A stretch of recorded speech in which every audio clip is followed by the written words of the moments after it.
good evening or afternoon, depending on where you are tuning in from. My name is Sydney Yeager, and I am the Senior Public Programs Producer at the Museum of Jewish Heritage, a living memorial to the Holocaust. I'm so pleased to welcome you to today's History of Anti-Semitism program about Dark Mirror, the Medieval Origins of Anti-Jewish Iconography. Here at the museum, we are dedicated to the crucial mission of educating our diverse community about Jewish life and heritage before, during, and after the Holocaust. As part of that mission, our programs illuminate the stories of survivors, broader histories of hate and anti-Semitism, stories of resistance against injustice, and more. So thank you so much for joining us today virtually. We hope that if you are able to, that you will visit the museum in person to see our current exhibitions, including Courage to Act, Rescue in Denmark, which is the museum's first exhibition for visitors ages 9 and up.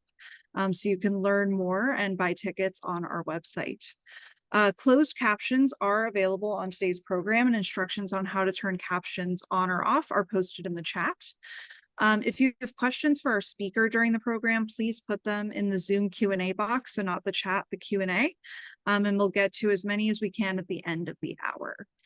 So today we are so honored to be joined by Sara Lipton. Sara is professor and chair of the Department of History at Stony Brook University and president of the Medieval Academy of America. Her main fields of interest are Jewish Christian-Muslim relations, Christian anti-Judaism, and visual culture in the Central and later Middle Ages. She also writes for the broader public about religious and ethnic intolerance, the history of anti-Semitism, religious politics, and the role of social media. She received a BA in Medieval Studies from Barnard College and a PhD in Medieval Studies from Yale University. Before joining the Stony Brook faculty, she was an assistant professor at the College of William and Mary, a postdoctoral fellow at NYU, and a postdoctoral fellow at the Hebrew University in Jerusalem. Professor Lipton is the author of Images of Intolerance, the Representation of Jews and Judaism in the Bible's Morally Says, which won the John Nicholas Brown Prize for Best First Book from the Medieval Academy of America, and Dark Mirror, the Medieval Origins of Anti-Jewish Iconography, winner of the Jordan Schnitzer Award of the Association of Jewish Studies. She's been a visiting scholar at Tel Aviv University, a professor invité at the School for Advanced Study in Paris, and a distinguished visiting professor at the University of London, and has held fellowships from the Coleman Center for Scholars and Writers at the New York Public Library, Corpus Christi College at Oxford, the Institute for Advanced Study at Princeton, and most recently, All Souls College at Oxford. Her forthcoming book, The Vulgate of Experience, Looking at and Learning from Art in the High Middle Ages, will be published next year by Cornell University Press. She's currently working on a new project entitled How Pictures Hate, on the origins, mechanisms, and effects of inflammatory imagery from the Middle Ages to today. So very accomplished speaker we have with us. And you can buy Dark Mirror at the link in the chat, so make sure you check that out. So thank you so much for joining us, and now I'm going to hand things over to Sara.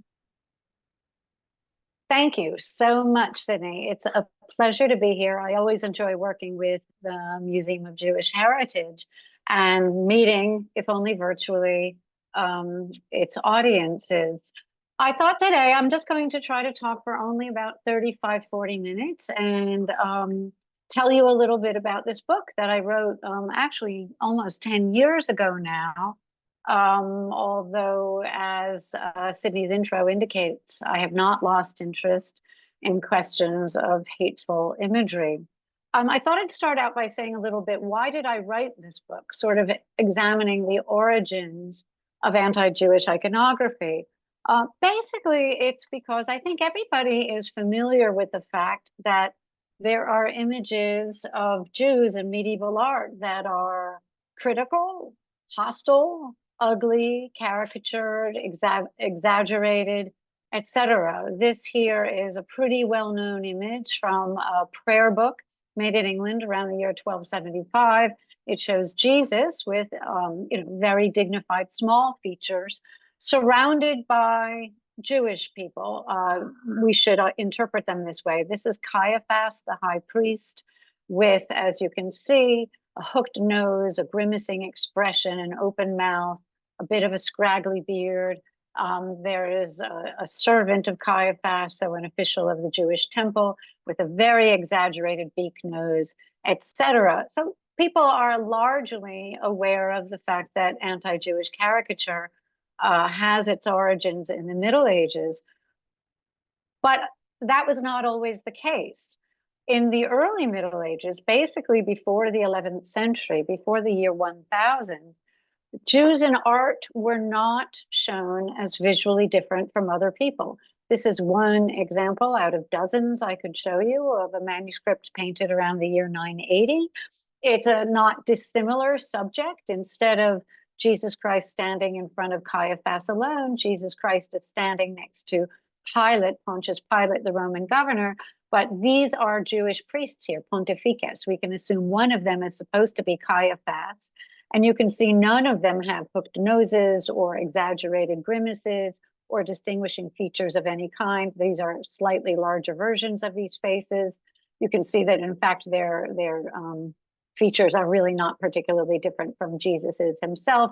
These are called milites, that's knights or soldiers. These are Roman soldiers. So not Jewish people, also not really different in facial feature from the Jewish priests. So the question really was why? Why did this change? And as I looked into the subject, I even realized that it wasn't clear when this changed. When did visual depictions of Jews, making them look different, ugly, hostile, and evil, start to be introduced into art? And the reason I thought it was important is because it is worth noticing not that Christians did not criticize or say negative things about Jews between the beginning of Christianity and the year 1000. Christians were very critical of Jews. They even said hateful things about Jews, but they didn't mark the hate in art. So why is this important? It's important because images matter. As I think we're learning from our own politics, from social media, from TikTok, from what current candidates for office are doing, trying to present themselves visually in compelling ways, whether it's a fist up after ex-President Trump was attacked, or whether it's the way candidates dress or style their hair or the backdrops they show themselves in front of. People's impressions of the world and life are not just reflected in art and images, they are created by the impressions that art and images impress upon their brain. So we can learn about what Christians thought, but also about how Christians' ideas changed from looking at changing images. So what was my answer? When and why did Jews start being shown as negative, hostile, dark, and distorted in Christian art? I'm a historian, so I have this is just another example of what I call unmarked Jews in Christian art. These people who are involved in the crucifixion, one person is stabbing Jesus and one person is actually probably offering a sponge on a pole soaked in vinegar, either to mock him or to assuage his thirst. The texts are differ on that. They are indicated, their morality is indicated visually, but not in a way that is an ethnic caricature. So the figure offering Jesus vinegar here is shown as having a Roman hairstyle and wearing Roman clothing. The figure who is about to stab Jesus is shown as the more evil one because his rear end is exposed to the viewer. Yes, mooning the viewer is something that evil people in medieval art did. And he has a sort of exaggeratedly large and bald cranium, which is a symbol that he is mentally deficient or morally deficient in some way. But like any historian, I tend to try to go back to the beginning and where I went to try to understand the gaps between what Christians in the Middle Ages said about Jews and the way they showed Jews. I went back to the earliest texts we have that criticize Jews, and those are the letters of the person known as Saint Paul, Paul of Tarsus, the epistles in the Christian New Testament. Paul had been a Jew himself. His Jewish name was Shaul or Saul, and he, according to his own letters, had persecuted people who claimed that Jesus was special, a Messiah or divine or semi-divine. But then he had a visionary experience. He thought Jesus spoke to him, and he became a believer in Jesus. He tried to convince his fellow Jews that Jesus was, we're not sure what, but something divine or semi-divine. He thought that all salvation, going to heaven, depended upon your faith in Jesus. And he didn't actually convince very many Jews at all to agree with him. And so Paul had to explain why Jews living in his own day, who he thought were exposed to the same miraculous preaching and stories about Jesus that he was, did not agree with him. And his answers were the sort of things you see in the text here. He basically said that it depends on whether you look at the world properly. He said the world we live in is a little distorted. It's blurry or it's dark. It's shadowy. Most of us cannot penetrate those shadows and understand the truth. But in the future days, we will see face to face. The shadows will go away. We will know clearly. He thought his vision from Jesus helped him see clearly. But he said that the Jews who didn't believe in Jesus were still seeing the wrong way. They were seeing shadows. So there are all sorts of quotes in the epistles of Paul criticizing the way Jews looked at things, the way they saw. For Jews demand visual signs, but we proclaim Christ crucified, as one line. Another one is we walk by faith, they walk by sight. We, the believers in Jesus, who of course were almost all Jewish in his day, they walk by demanding visual proof. And another line says, we look not at what can be seen with physical eyes, but at what cannot be seen. For what is seen is temporary. What cannot be seen is eternal. So it was Paul who really made how you look at the physical, visual world the touchstone of whether you're right or wrong religiously, whether you have faith. For Paul lived in the first century and until the 11th century, for almost 1,000 years. These assertions were repeated again and again and again and again in texts, but they weren't worked out visually. They weren't worked out in art in any way. Why was that? Well, again, I wanted to find when was the first time Jews were marked in art. And I came up with the answer that it was around the year, between the years 1050 and 1100. And I'll show you a couple of images from those years in a second. But first, let's look at what was going on around the year 1050. This was going on around the year 1050. There was a huge building and artistic boom. Up until the year 1000, Europe had been in an economic contraction. There had been a huge economic collapse after the Roman Empire fell around the year 500. There was a fall off in population. Commerce almost entirely disappeared. Large-scale building almost entirely disappeared, with the exception of a couple of powerful rulers. Art was made, but it tended to be small and portable and limited in its subject matter. But after the year 1000, things began to change. The weather improved, growing seasons got longer, people got more profitable, and they started pouring those profits into more trade and into building and into glorifying the God that was making their society better and more prosperous.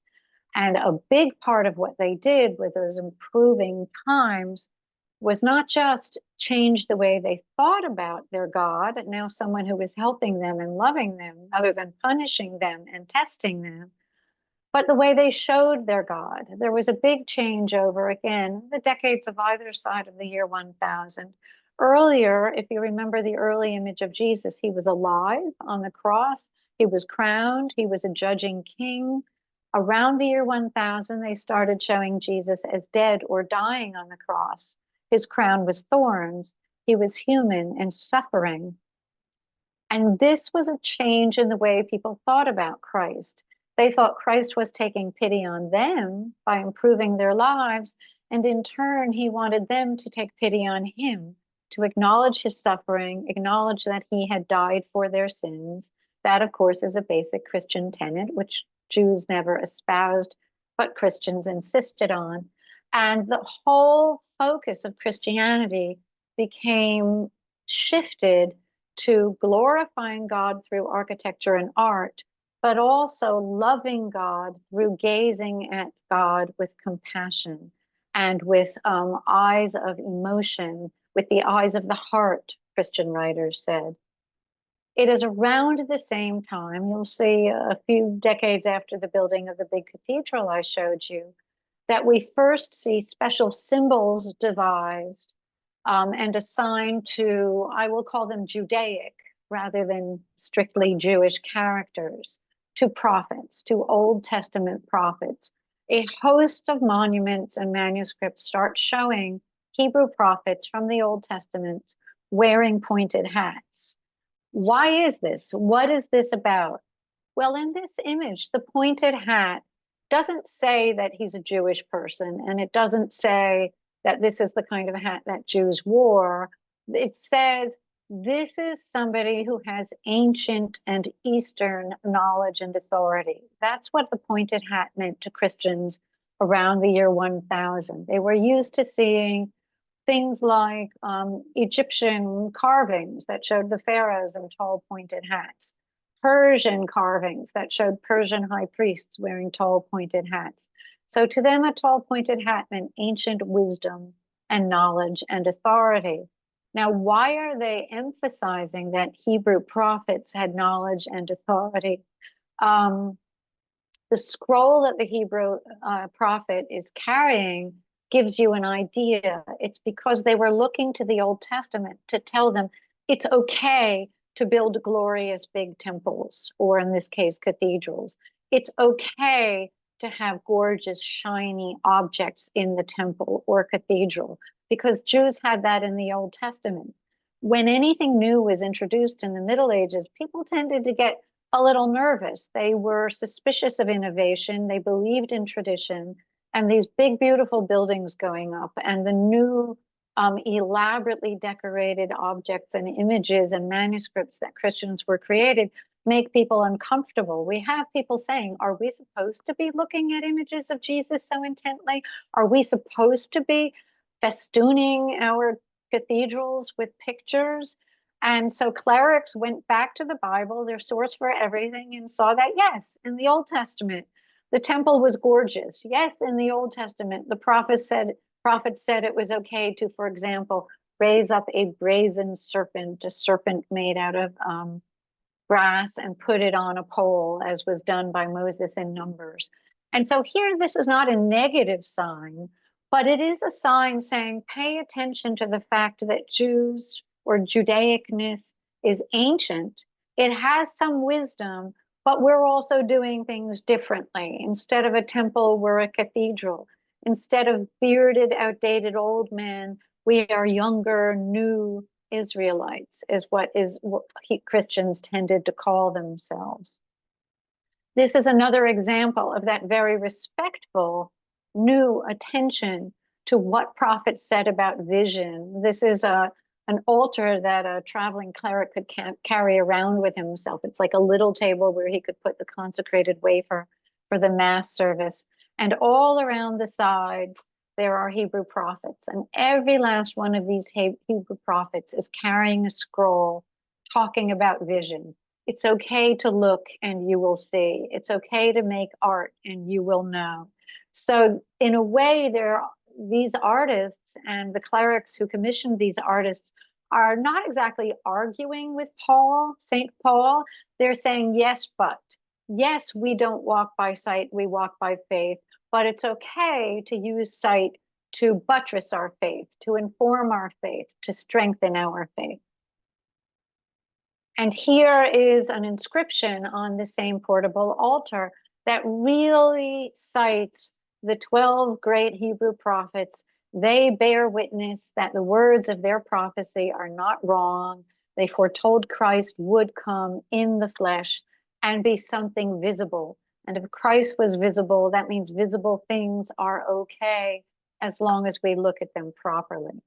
So those images I showed you, the Bible, the Prophet Bible from the 1080s, this portable altar from maybe about 1130, we're saying we are look to the Old Testament to say it's okay to use physical vision, but you have to do it right. And this very famous stained glass window from the Abbey Church of Saint Denis, just north of Paris, known as the first ever Gothic building, a window created, we think, in the year 1144, is actually having Moses, made to look exactly like Jesus, instruct the Israelites in the desert, according to Numbers 21. How are they supposed to look at this brazen serpent?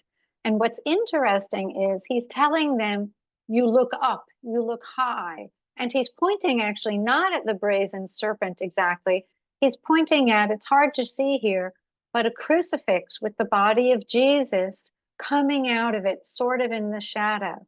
So he's saying, look past the glitter, look past the gold, see the harder to see image of Jesus.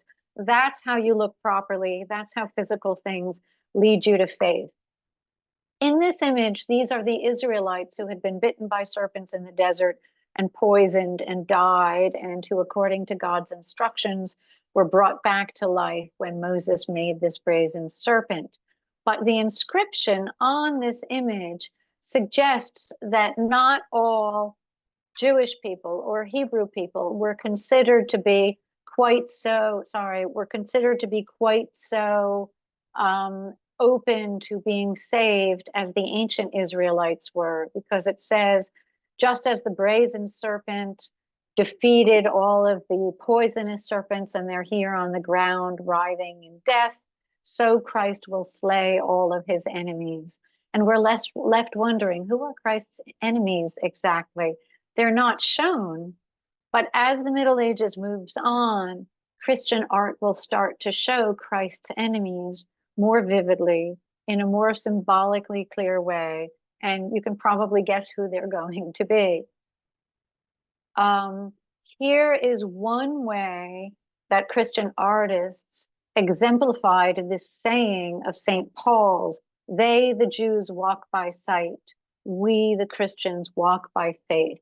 They devised an allegorical female figure whom they called synagoga, Judaism personified, and they showed her as blindfolded. She cannot see.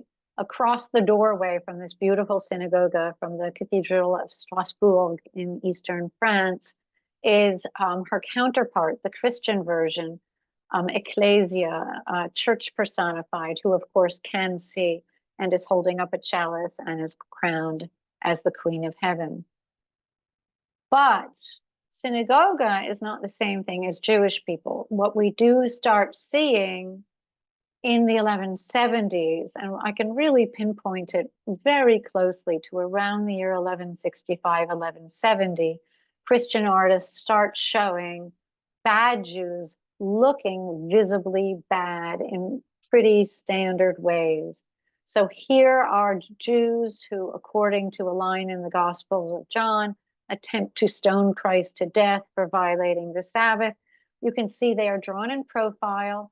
They have kind of hooked noses and sharp pointed beards.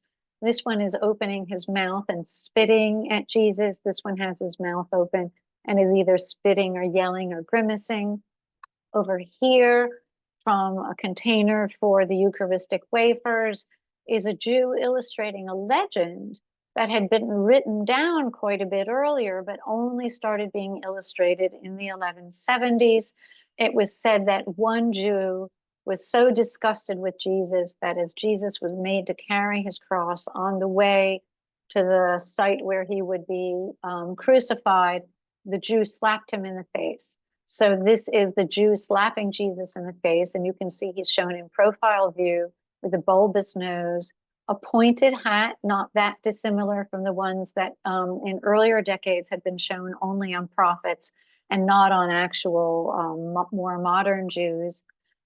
He's pointing an accusation at Christ, and he's turning his rear end towards him. It's not exposed, but it's a sign of disrespect.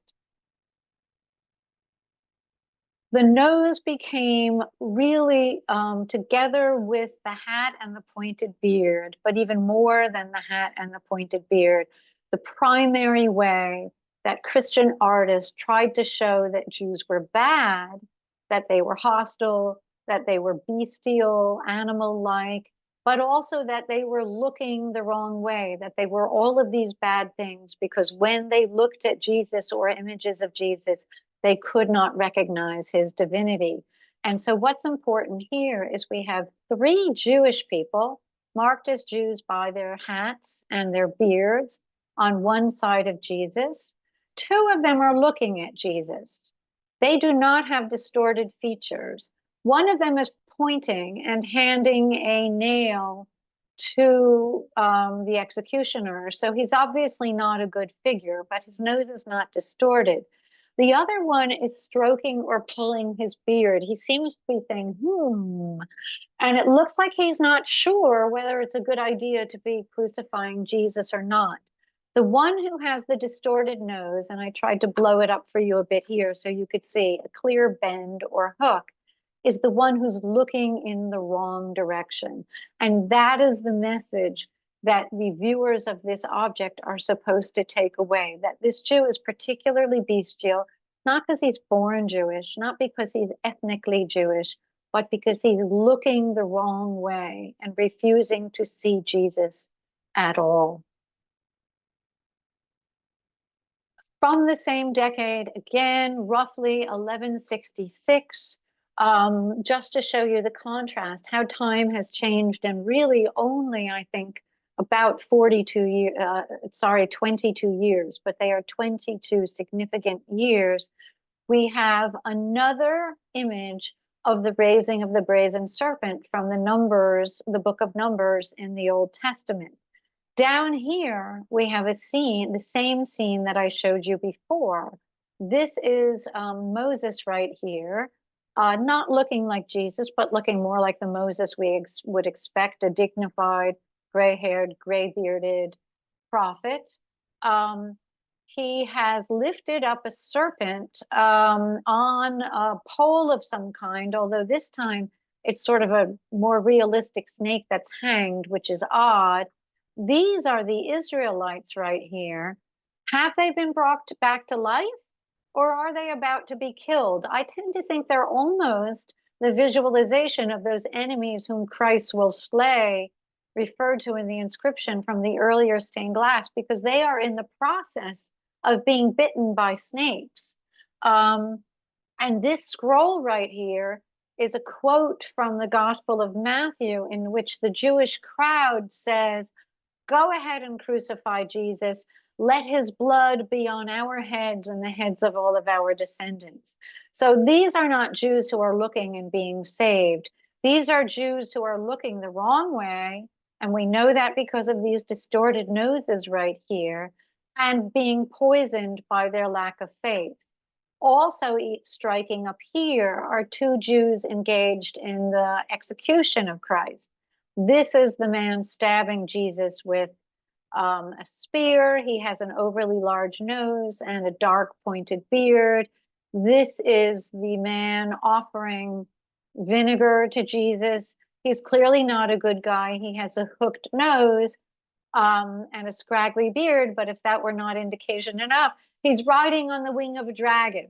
That's not something good people do. And if you know images of people who fly around on dragons, later in the Middle Ages and even more in the early modern period, they tend to be witches, very evil creatures indeed. In the next century, so we're moving on from the 1170s, as the nose becomes more and more common a way to mark the Jews seeing wrong, the circumstances in which Jews are marked as being bad expand a great deal. A lot of this has to do with changes just in Christian art. Instead of just illustrating scenes from the Bible, whether the Hebrew scriptures or the Christian New Testament, they start illustrating scenes from their own lives, from contemporary, meaning medieval Europe. The moralized Bibles are sets of Bibles that illustrate scenes from the Old Testament and the New Testament, and then they comment, how does this help us understand circumstances in our own day? And they illustrate those commentaries by depicting their own day. And so these commentaries right here are basically comparing Solomon, the aged King Solomon, who was led to worship idols by his young foreign-born wives, to theology students who walk away from the study of scripture. And you can see Jesus is upset that he's walking away from the study of scripture. And instead, and what the text says is become heretics and worship the devil. But what the image shows is the devil in the form of a black cat. Again, iconography that's familiar to us from much later versions applying it to witches. And I'll talk about that a little bit later. But what's important for my purposes is this black cat is being held up by a Jew, a figure shown in profile with a peaked red cap and a kind of bulbous and somewhat distorted nose. That is how we know he's a Jew. So a Jew is shown as kind of not just a follower of the devil, but actually as a supporter and a facilitator of the devil seducing Christians towards evil. On the right, this is a document that says that unbelievers lead clerics into sin. And again, the unbelievers are Jews. Their noses are not distorted in this, but they have the beards and they have the hats, and they are associated again with the devil in the form, this time of a kind of gray and black tabby cat, sitting on a table covered with coins. And so these two images are kind of interpreting sin in a way different from how Paul would interpret sin. Paul thought the worst sin was simply not believing in Jesus and not looking at Jesus and understanding that he was divine. To these medieval Christians, they are worried not so much about Jews not believing. They live in an overwhelmingly Christian Europe. 98% of the Europe they live in is Christian. They were worried about Christians sinning. And the sins they are most worried about is secularism, chasing the money. Why do students leave theology? It's actually to go study law and medicine, which are more lucrative fields, and not much has changed, really. I can confess that my parents were initially not very happy when I just told them I wanted to get a PhD in medieval studies, and especially medieval religion. It worked out. And over here, sin is chasing profit. So that's why these items are here. So Jews are associated with unbelief, with secularism, with law and medicine, and with money. That's partly because of a new interpretation of Paul's idea of being too physical, too literal, too bodily, too corporeal.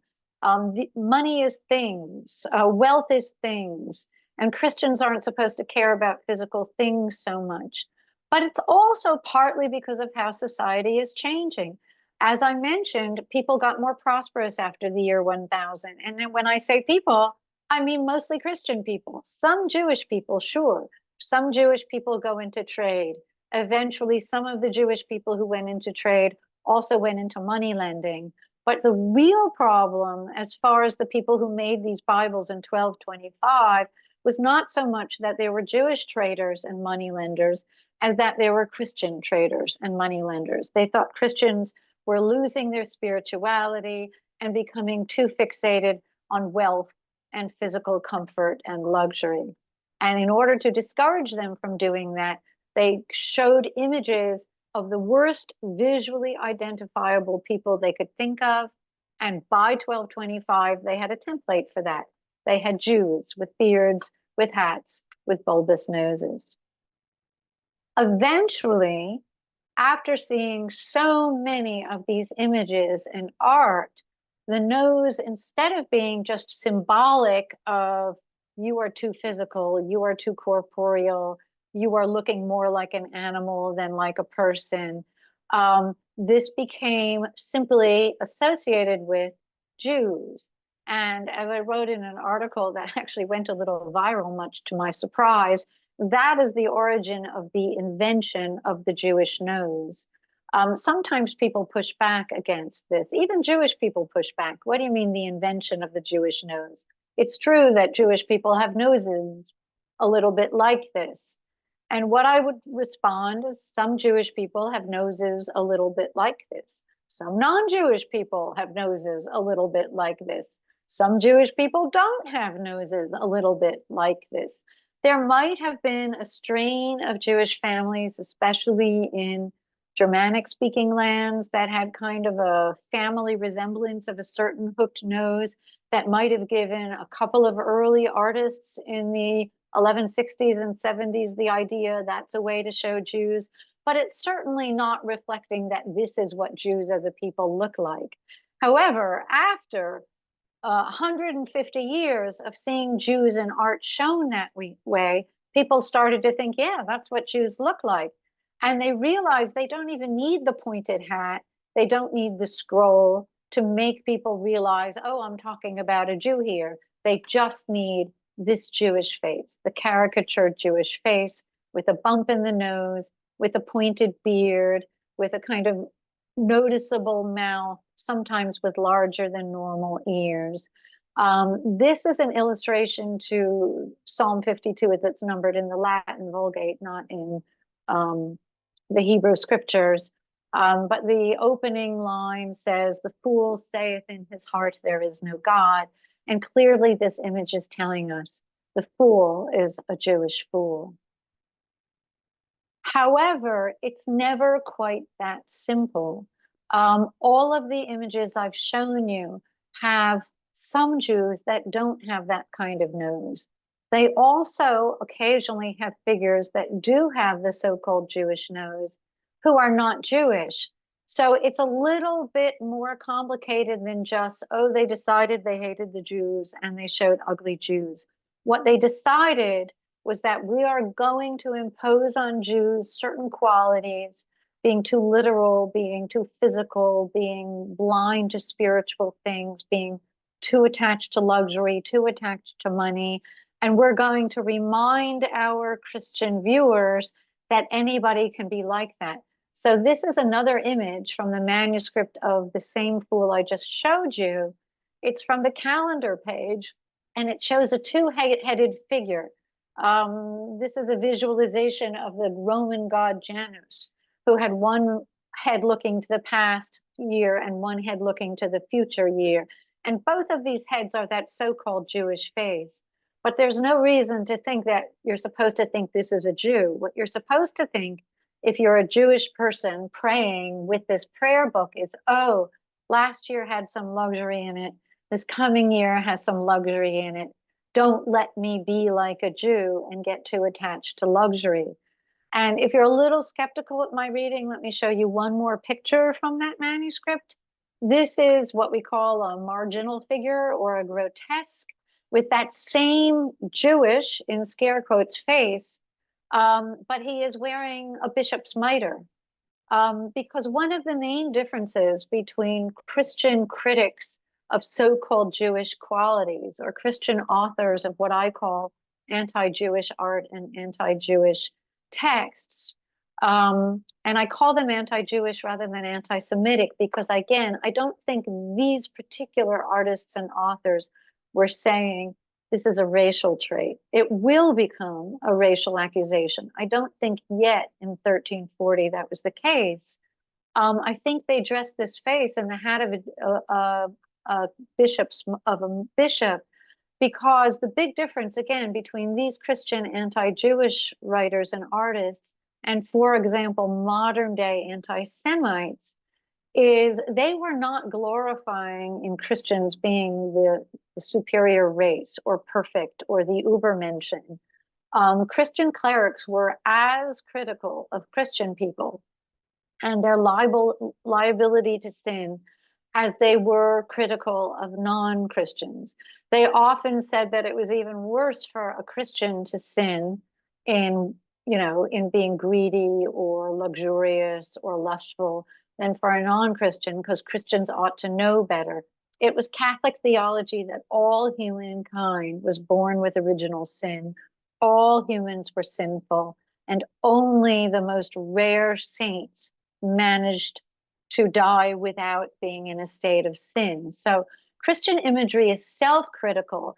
at the same time that it's very critical of Jews. I'm not absolving it of anti-Judaism, but I am explaining it for that it's for Christian moralistic purposes, and it's not alleging unchanging racial superiority. Yet, again, it will. And in order to try to convince you of that, I want to show you another version of this kind of typical Jewish face or Jewish caricature from the same decade, perhaps the same year as the prayer book I just showed you, painted in Germany.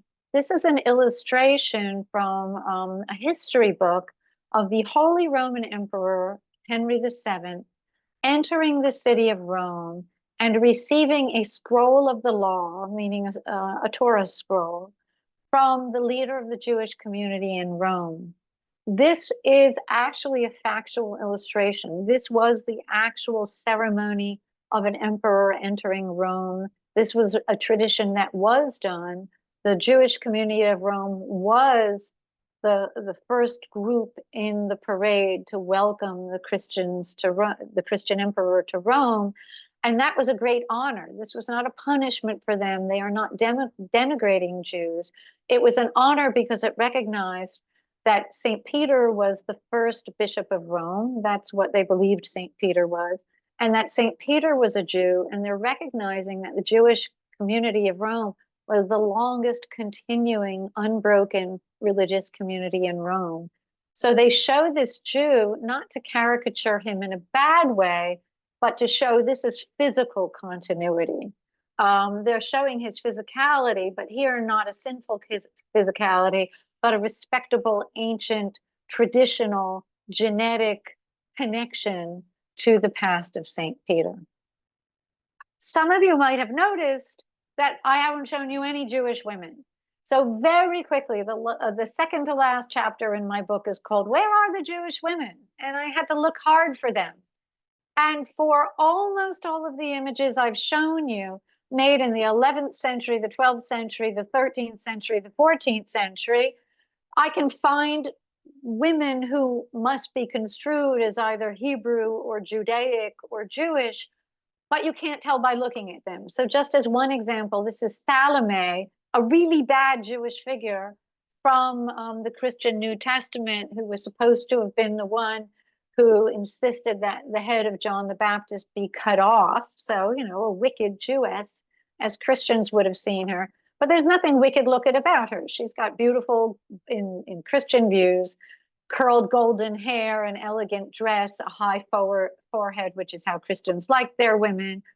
So this is not a negative visualization of a very negative character. Why is that? I had to think about it. And what I basically came up with is the fact that because Jews were always sort of symbolic of what Christians were not supposed to be, and since up until really the year 1400, art was made by Christian men, for Christian men, mostly, and they weren't thinking much about women, they were just making sort of Jewish men the foils of these Christian men without thinking about women at all. But things change as we move towards the years 1400. Christian society is having a burst of piety among average everyday people. We call them the laity, lay piety. Women are learning how to read. Women are buying books, asking for illustrations. And so all of a sudden there's a need to give them lessons. What are you supposed to not be? And the answer was, don't be like a Jewish woman. And they start showing after the year 1400, Jewish women looking as bad in similar ways as Jewish men. So here is a woman in an illustration of a terrible anti-Jewish libel, the blood libel, the murder of little Simon of Trent. And she has here a sloping hooked nose and the kind of big round lips, and she is handing nails to the torturers so that they can torture this poor little Christian boy Simon, who Jews are alleged to have crucified in imitation of the crucifixion of Jesus so that they could take his blood and bake it into matzah. So here's one of the earliest visually bad Jewesses that I could find. And now I just want to tie it all together by pointing out that so many of these anti-Jewish images, the cat, the, the sloped or hooked nose, the jutting chin, a pointed hat of some kind, were associated with witches. This is synagoga, this personification of Judaism, looking like a witch in an early modern, a Renaissance panel painting with complete with fangs. And another version here of a Jewish woman with a fly on her, as if she's a piece of dung herself, looking almost like a witch. And of course, we don't have to stop with the Renaissance period. The hooked nose, the sticking out ears, the overfull lips, the pointed, dark, scraggly beard became the anti-Jewish face par excellence, adopted by the Nazis, as in this poster for their heinous anti-Semitic film, The Eternal Jew.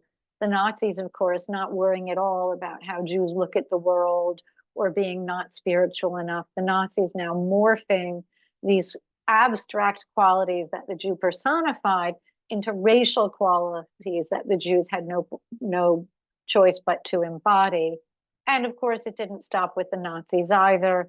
I'm just going to close with an image from the last electoral cycle.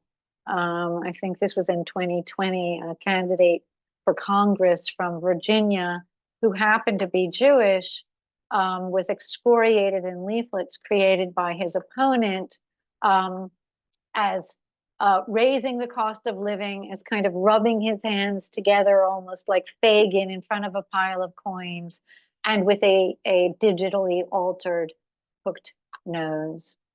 So that is where I'm going to stop. And I hope I have left enough time for what I assume are quite a few questions. Yeah, thank you so much, Sarah, for that really excellent presentation that covered so much ground. And so, yeah, I do want to move into questions. So the first one is, did anti-Jewish religious art develop as official church policy, or did it come from popular prejudice and fear? Neither would be my answer. It was not official church policy. There were central authorities in medieval Catholicism in a way that, of course, there is not in Protestantism, for example. But the central authority was the papacy, and then the College of Cardinals, and then various local councils of bishops. And not a single one of them ever said in official pronouncements, "You shall show Jews this way."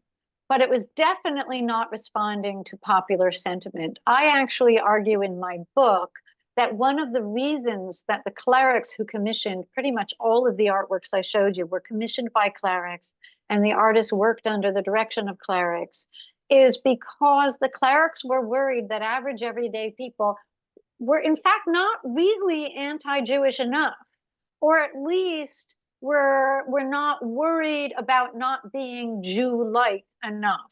And again, it's not so much that the clerics wanted Christians to hate Jews.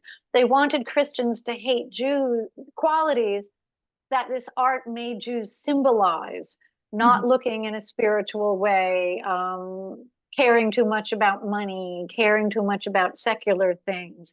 And most of the evidence suggests that the impetus really came from the top. But eventually, you do see a lot of popular anti-Judaism and then anti-Semitism. And I argue it's because of these pictures. You know, everyday lay people, common people, couldn't read.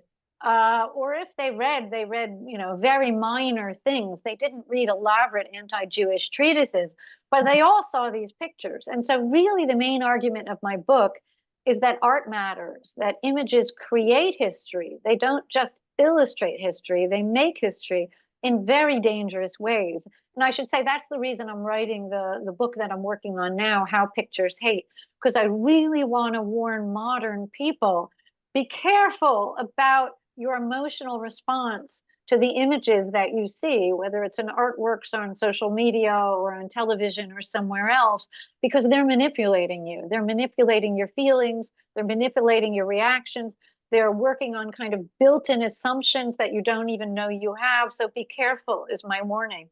not because I want to censor art or images, but because I want people to watch them, look at them in an informed way. Thank you. And would we have learned in past museum programs and also just from kind of knowing the history that Jews had been expelled from a number of countries in the medieval period and later.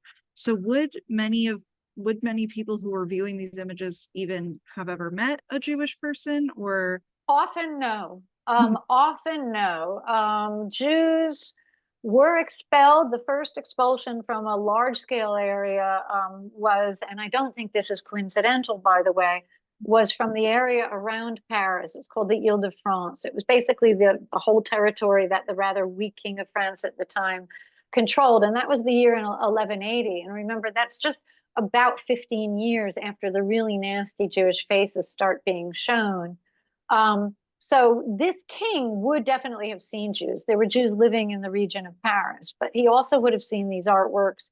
He also, of course, would have read and heard a lot of the textual polemics against Jews. He also wanted to confiscate the Jews' property because he exemplified exactly the sins that clerics hated. He was pretty greedy for money, that king. So that was in 1180, and then the next big one was from England in 1290. And in England, Jews were only ever a small minority anyway. So it's very likely that most of the French people and the German people, and especially the English people who saw a lot of these images from the 12th century would have seen few Jews, from the 13th century would have seen few Jews, and from the 14th century wouldn't have seen any Jews at all. So again, this is not about real Jewish people. This is about using Jews as abstract embodiments, but the abstract is made concrete, because you can say all you want, oh, be spiritual, not physical, but that doesn't mean anything to people. But if you then show them a picture, don't be like this ugly guy hoarding his money, then the next time you hold coins, you feel self-conscious. Thank you. So I'm going to combine a few questions here just because they're kind of all along similar themes. Jews, throughout time have kind of been forced to wear different signifiers that they are Jewish. Did any of these originate in the art, or was it? Yes, actually, the argument in my book is that it was art that gave authorities the idea, oh, we need to mark these people. Because Jews started being visually recognizable in art, as I mentioned, by the pointed hat and by the beard, especially before any of those badge laws or special clothing laws were passed, well before. So the first badge law was passed by a church council headed by the Pope in the year 1215. And the Pope actually says, Jews are supposed to be visually distinct, and they're not. So we ought to make them visually distinct. And scholars should have been asking every time they talked about this, well, why does the Pope think they should be visually distinct? And my answer is because for 150 years, art has been showing them as visually distinct. So again, my argument is that art trains the eye to expect things. And when reality doesn't meet expectations, you have to shift your thinking. One of the later Jewish clothing laws actually says, it was passed in Breslau and in a city called Vienne, not Vienna. Yes, actually in Vienna, and I'm supposed to know the year and I'm blanking, but in the 1270s, I think it said, oh, we've noticed you can't tell Jews by looking at them. And hey, they used to wear pointy hats, so they should start wearing pointy hats again. And again, to my mind, it's weird that scholars who talked about this never said, well, how did Christians know they used to wear pointy hats? Nobody had family albums, photo albums at this time, and they must have been thinking about art. And they assumed art recorded what used to be reality. And so they said, oh, you have to wear pointy hats. And so then it's really life mimicking art. Thank you. So I'm also going to combine a few questions for this one as well. But at the same time that you saw the turn in how Jews were being portrayed in art, in Christian art, did you did you see any other changes in portrayals at the same time of like other groups that are non-Christian, or Yes, are there different things? yes. Again, the main change is the Jews looking fiercer and uglier in art really coincides with Jesus looking more and more miserable and sad and weak in art. They're mirror images. So Jews glare at Jesus feeling pain and dying, and that makes the Jews' glare look even worse. But you see that artists start to put Christian figures in these crucifixion scenes, making Christians look the way they're supposed to. And by look, I mean looking at Jesus, gazing at Jesus. So you start seeing signs of sadness and compassion and grief. That's when you start to see people going like this in art, and figures crying and Mary fainting to the side. So again, there's sort of counter images. The Jews glare, the Christians cry. That was a change. But you also do start seeing, and it's not coincidental that this also is the same time as the Crusades. And one person who wrote about anti-Jewish art before my book came out thought that it was actually the Crusades that made Christians anti-Jewish. I don't think so, because that some of those early pictures I showed you actually, well, the Hebrew and the pointed hat predates the first crusade. But I think the connection is that Christians got excited about going on crusade because they wanted to avenge the death of Christ and kill Christ's enemies. And they started caring about the death of Christ because of art, because they saw him dying in art. And they started caring about hurting the enemies because they saw the enemies looking horrible and mean in art. So I think that is the connection, not so much that the Crusades made people anti-Jewish, but that anti-Judaism and the Crusades grew out of the same Christian cultural trend. And you also do start seeing negative images of Muslims. I mean, unsurprisingly, sometimes Muslims are shown with darker skin, though not always. Sometimes they try to create a different kind of hat for Muslims. So they show Muslims with turbans. And by the end of the Middle Ages, they'll show Jews in turbans too, because this kind of conspiracy theory grew up that Jews and Muslims were in cahoots. And so they sort of conflated a lot of anti-Muslim and a lot of anti-Jewish imagery. Thank you. And I know we are running out of time, but I do want to ask one final question, which is how do these images kind of make the jump from religious imagery to then becoming more popular imagery? That's exactly what I want to write about in my next book. I want to fill in the missing centuries. So medieval art was almost entirely religious. Mhm. Modern art, of course, and social memes and political art is not religious. And I want to connect the dots. But I can tell you that it was because it started really in political satire. And again, not particularly popular, well-trained, um, art institute trained artists started doing very careful etchings on woodblock prints and then in other forms of prints for magazines and broadsheets. And they needed to, when they were doing it for political reasons, they needed symbols that created a visceral emotional reaction. And so they borrowed from religious art because people were already used to having strong reactions to religious art. So, for example, the French Revolution borrowed a lot of anti-Catholic Catholic imagery and made it anti-Catholic because the French Revolution was so anti-Catholic. And English political cartoons, when they started wanting to criticize, for example, greedy politicians in government and greedy bond traders on the bond market, when you had a couple of financial collapses, they used anti-Jewish imagery because it was already all there. Oh, the big nose, you're greedy, your money, etc. Well, we will have to have you back when your next book comes out so we can learn more about that. But we are at time, so I do apologize if we were unable to get to your questions. We had so many great ones that came in, so thank you so much for sending all of those in and for being here with us. And Sara, I want to thank you again for that really excellent presentation and for answering all of our questions. Oh, it's my pleasure, Sydney, and thank you for the invitation. I love working with your museum. Yeah, thank you so much. And so, and for all of you who are out there, we hope that if you enjoyed today's program, we hope you'll consider making a donation to support the museum at mjhnyc.org/support, and also joining us for our upcoming programs, which you can find at mjhnyc.org/current events. So you can watch past programs and view and share today's recording, which is going to be available later this week on the museum's YouTube channel. So Sara, thank you so much again. Thank you to everyone who joined us. Oh, yes. Yeah, could I just say that I see there really are wonderful questions in the chat, and a lot of them are answered in my book. Yes. I'm not trying to sell the book. Libraries have it if you want to take it at a library.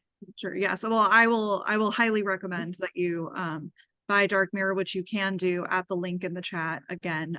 So thank you so much again. Have a great evening, and we'll see you all soon. Thanks. Bye. Right.